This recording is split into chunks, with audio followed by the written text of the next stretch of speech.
But I think it was a pretty bad weekend for anyone really betting on any of these games. There was a lot of underdogs getting the job done in general.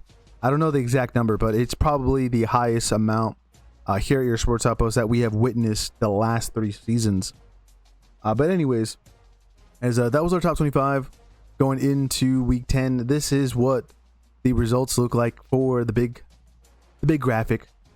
As yeah, we definitely missed some few. Unfortunately, did miss that Texas Vanderbilt game. I really wanted that one to happen. Commodores came back and failed. Some other bummer ones, the blowout there in Salt Lake City, we'll get to here in a little bit. And then some disappointing weeknight matchups that happened for week 10. But we're going to start with the bottom half of the top 25, going with North Texas hosting Navy. Now, it's very rare for us to not pick the ranked team.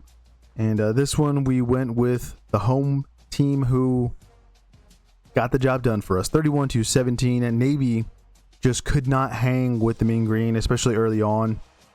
North Texas, just fast scoring offense. It's the highest scoring offense in the whole country. That's the reason why we'll be talking about them in tomorrow's prelude show going into week 11. And they continue to win and are kind of in decent position to possibly play for an American title. They definitely don't want to hook up with USF, who obliterated them some weeks ago now. I definitely want to have a meetup with either Memphis or Tulane. But North Texas wins, and we get that one right. West Virginia, they headed down to H-Town to play the Cougars. And this is one of the most surprising outcomes this past weekend, as I don't think a lot of people were taking West Virginia unless you were a Mountaineers fan. But I would say a lot of Mountaineer fans out there would not have taken their team there on the road against a freshly ranked Houston squad and winning 45-35. Yeah, Houston just dug themselves into a big hole that they could not get out of, and they fail there at home, 45-35 once again. Yeah, just a disappointing result. For the first time ever, we ranked Houston, and they disappoint us. So it is what it is. They lose to the second worst team in that conference. Louisville, they headed over to Blacksburg, Virginia to take on the Hokies and win 28-16. Nice win for the Cardinals.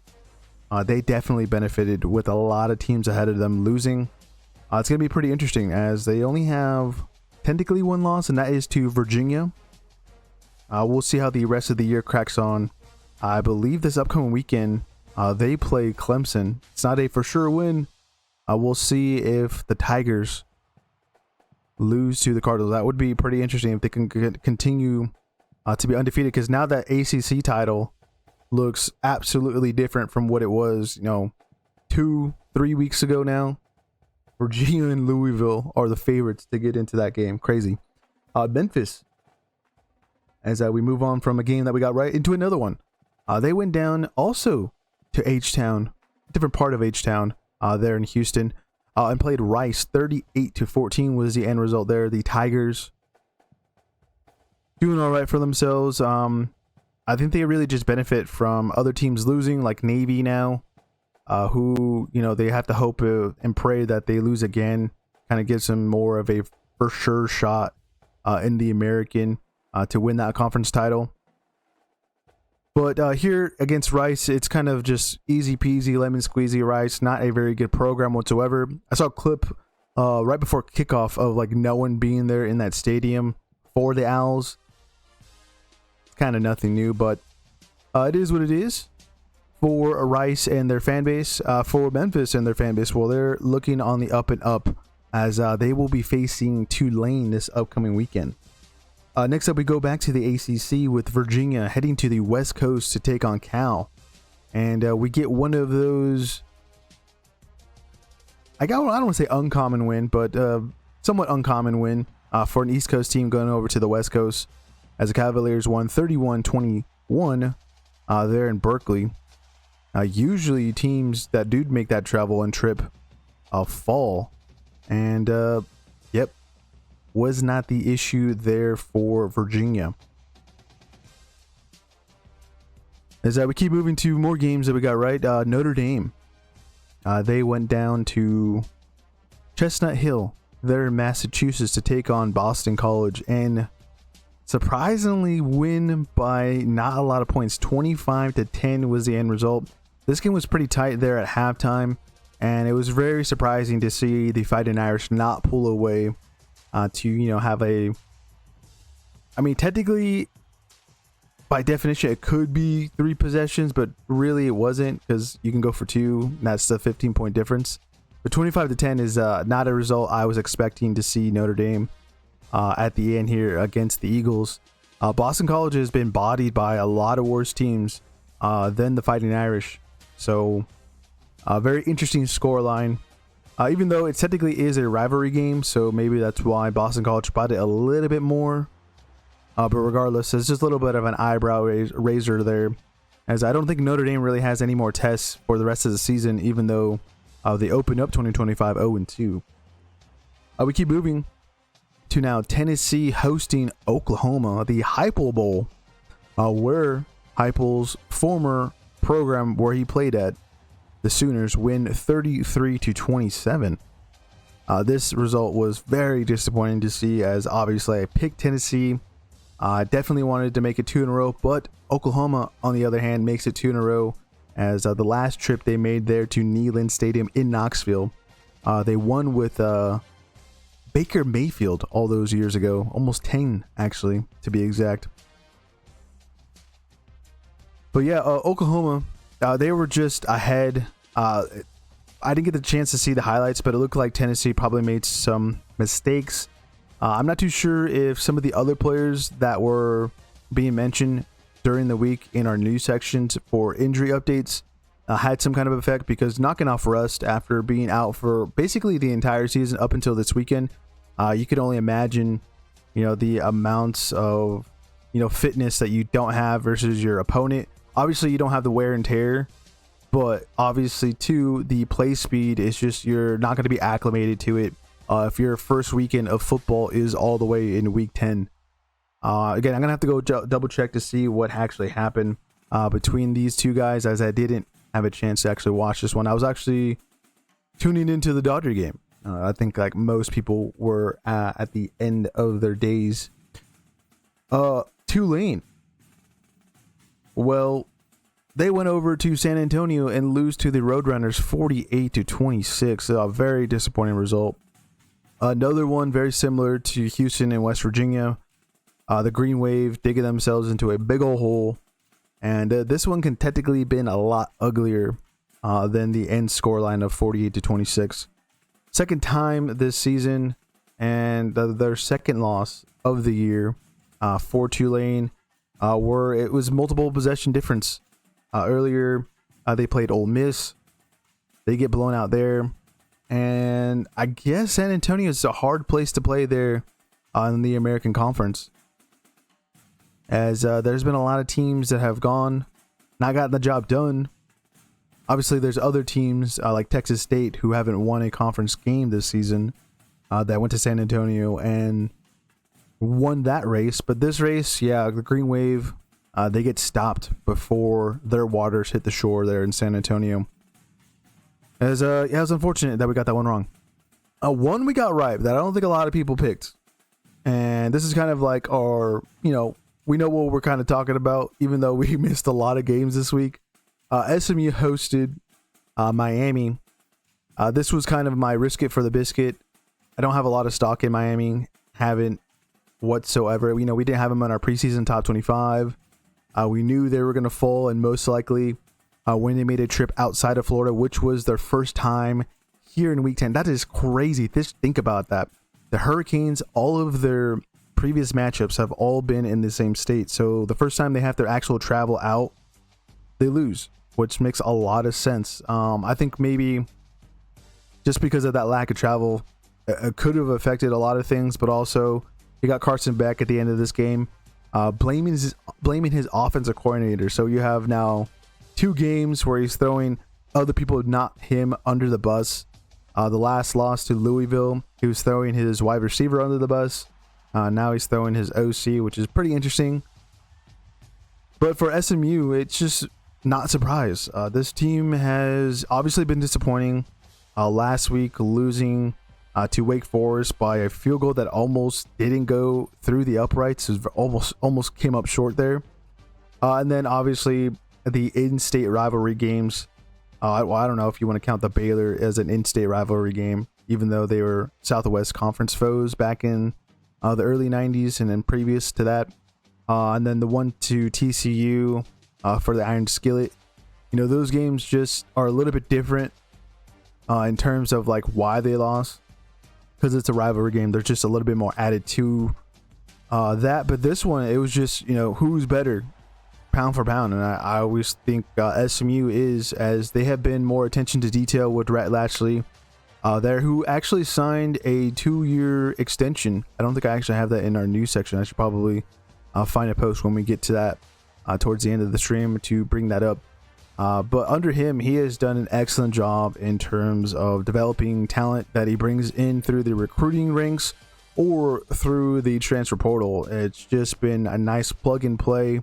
Whoever they do their research on and whoever's doing that is doing an excellent job for the Ponies over there in Dallas. And they should continue to be, just contenders in the Atlantic Coast Conference going forward. Like, people should not underestimate them, even in their non-conference schedules. It's just a team that they're really just good at putting rosters together and being very competitive this deep into the season. But yeah, very proud of getting that one right. We see some ugly ones that we start off with the top half of the section. Another one I don't think a lot of people would have gotten right. Georgia Tech heading over to Raleigh, North Carolina. We talked a little bit about this one though, going into the week. Be like, I wouldn't be surprised if the Wolfpack can get the job done, because North Carolina State, we have to remember, all those weeks ago in the beginning of the year, they beat Virginia in technically a non-conference game. Yeah, it's super weird how some of these teams played each other that are in the same conference, but it was slated as a non-conference matchup. I think Kansas State versus Arizona was also one of those examples earlier this season, as we see the Wildcats helmet there. But yeah, I was just not surprised. Georgia Tech has been very, very lucky to not get a win or a loss so far this season. The Wake Forest game, they barely got out alive there. This one, North Carolina State, they have done this thing earlier in the season where they also do the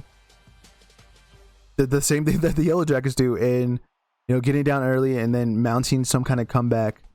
Here it was just North Carolina State not making mental mistakes and capitalizing on the Yellow Jackets. Big upset. I would say maybe it's either this one or the Miami SMU game, and then technically, actually, if we go back, the West Virginia Houston one, like those are equally debatable games on being the biggest upset of the weekend. But yeah, North Carolina State, I'm going to be surprised to see, or not be surprised to see them ranked by the end of the season. They just have to, obviously win out. And obviously, too, they've lost some games that they probably should have won. We talked about Pitt a couple weeks ago. Actually, no, I think it was last week, where their tight end had a Greg Jennings moment. But yeah, it is what it is. Georgia Tech loses, as we talked about the top ACC teams falling this past weekend. Tech and Miami. This is why I've been echoing week after week of why the ACC only gets one team in, and deservingly so. You can't be losing if you want to be considered a top contender there in that conference to technically a team like North Carolina State. Utah hosted Cincinnati. This is where game day was, 45-14 result. I was switching back and forth between the Dodger game and this one, as I had multiple screens on. Very, very disappointing result. Cincinnati, it seemed like at halftime, if they could make the right adjustments, they even though they were down at halftime, they could mount some kind of comeback. But basically, after Utah came out there in the second half, it was all cruise control, because Cincinnati didn't score another point after halftime. So they made the opposite of what I mentioned, the worst halftime adjustments that you can make. And the Utes, we had them there in the top 25 preseason. They'll be back. We'll talk about that tomorrow. It's very disappointing because, Brendan Sorsby, he's had a great year. I know he threw an interception that ended up being a fumble. I think he might have thrown another one in this one. But like these two teams have kind of been inconsistent at times. Obviously, Cincinnati loses here. It doesn't make it a competitive matchup. Lose to Nebraska earlier this season. I think if they won that game in Arrowhead, I would go kind of into the next week after this loss, kind of feeling a little bit better about the Bearcats, but not really, because, who knows where they're going to be able to drop another game, which would then probably take them out of the possibility of playing for a Big 12 title. And then for Utah, obviously there's some other games this season that they already lost. Technically, it's the top two teams in the conference in BYU, which they should have won that game in Provo. And then the home loss to Texas Tech.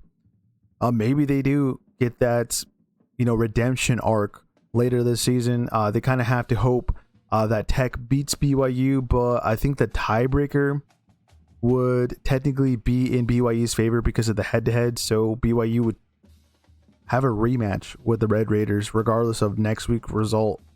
It would technically be even worse if Tech were to lose to BYU when you kind of think about it, because of really the Utes need to have them lose 2 games for the remainder of the season, and I don't really see that happening, which is again kind of a bummer. The Utah was in pretty good position to play for a conference title. They just needed to get the job done against the Cougars or the Red Raiders, but they lost those chances already.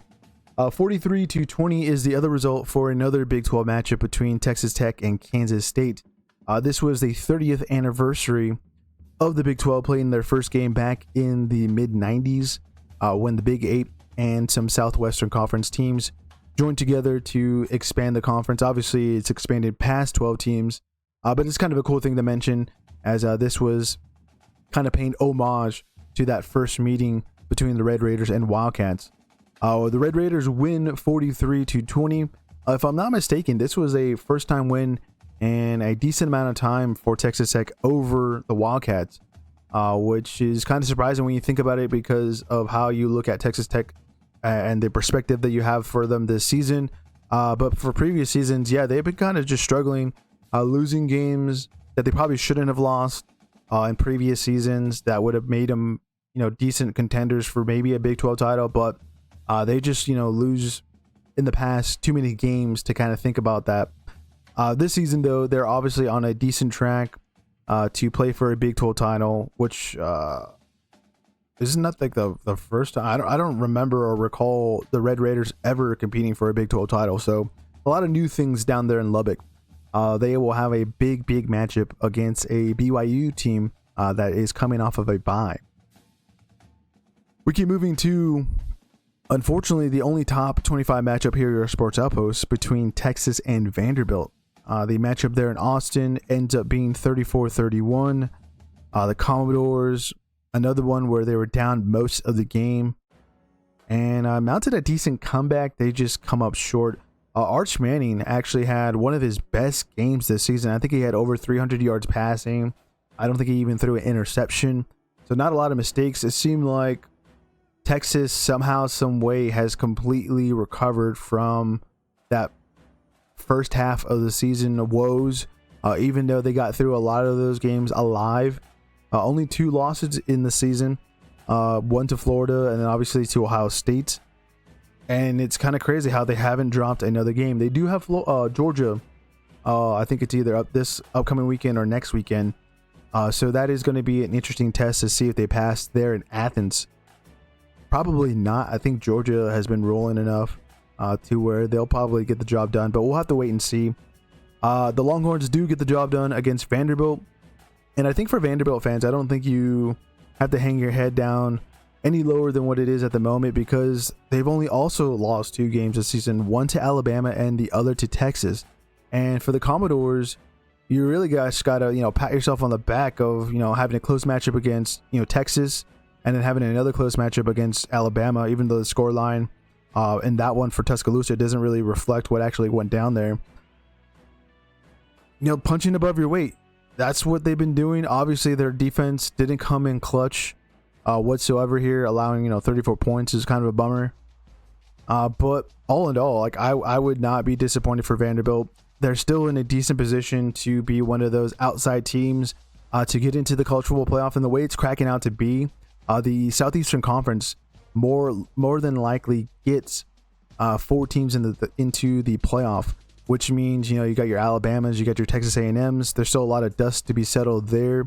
Somewhat, Georgia has a decent test against Texas, so they could lose their second conference game, which that just you're still in that conversation. Ole Miss, they have a decent amount of games where they can slip as well. So I would say Commodore fans, you have your head held high, even with a result like this, because there's a lot that could still go down. I think the schedule is still doable. You still got Tennessee left on the schedule, which is a very winnable game, but you obviously got to win it. Next up, we have another SEC matchup that is between Ole Miss and South Carolina, who tested the Rebels a little bit there in the first half, but Lane Kiffin and his program pulled away there in the second half to win 30-14. Yeah, just a bummer for South Carolina. We're going to talk about them in the news section. They made a firing, not of their head coach, but we'll talk about it there in a little bit. For Ole Miss, they get the job done. Still in contention. If only they didn't lose to Georgia, where would the Rebels be? Well, they would be in decent position, up well above Alabama, for sure, as they have unfortunately dropped in the rankings there, all the way down to 8 for us. I think in the AP they're at 7. But they win, and just like Vanderbilt, they have a really, really good shot in being one of those teams to sneak into the playoff. I actually wouldn't be surprised if the SEC can get 5 teams because of how top heavy the Big Ten is, how the ACC really only has 1 team that should be representing them. The Big 12 should get 2, more than likely they do. And then the group of 5 seems to also be kind of falling apart to where like James Madison might be the representative there. Notre Dame is kind of sneaking themselves in, but again, if they lose a game later this season, that kind of puts them out of range of being in that 12-team playoff. But we keep moving to a game that was on a neutral site field there in Jacksonville between Georgia and Florida.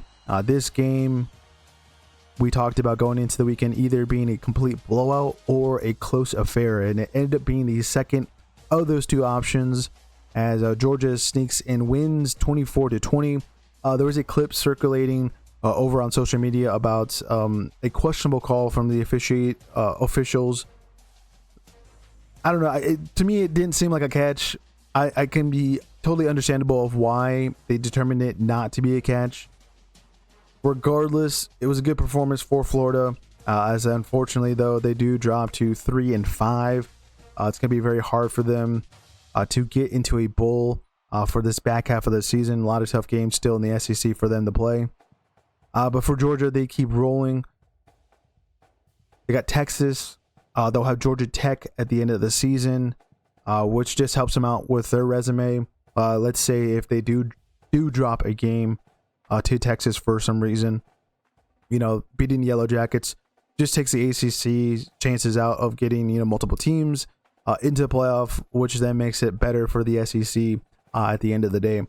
We keep moving now into the top 2, which are Big Ten teams, and that's why we said top heavy earlier. 38-14 is the end result there in Columbus between Ohio State and Penn State. This game was virtually neck and neck. I think it was 17-14 at halftime, and that was just an eyebrow raiser for me because Penn State was doing a decent job and sticking in there. Second half, very similar to like Cincinnati, Utah, scoreless there for the Nittany Lions, and Ohio State just ran with it, made better halftime adjustments. Obviously, I think the absence of head coach for Penn State because of his firing and some, unfortunate injury news that has been plaguing Penn State. The quarterback, Drew Aller, is gone. They've lost a linebacker. I don't know how long. I believe it's Rojas that will be out. I think he might be coming back at the end of the season. Still, though, winless in the Big Ten so far this season. A complete night and day prediction of what we expected out of Penn State this season. And yeah, it's obviously disappointing. They will have Indiana, who we're going to be talking about right now. They go over to Maryland and beat the Terps 55-10. This game very similar to the one that we just talked about around halftime, or really before halftime. This game was pretty close, but the Hoosiers, who have probably the best offense, I would say, at the FBS level. On top of that, you have an excellent defense that only gives up 10 points. Yeah, you gotta love it, and you're gonna be winning a lot of games, as they'll continue to be number one here at your Sports Outpost with a nice road win there. And again, this is the full graphic of all the teams here at your Sports Outpost. We missed 5. Again, the Georgia Tech North Carolina State game, not a lot of people would have got that one right. Even UTSA versus Tulane, that's the one that most people were not getting it correct. And then West Virginia Houston, like West Virginia being the second to last team so far in the Big 12 this season, you wouldn't expect them to be a ranked Houston squad.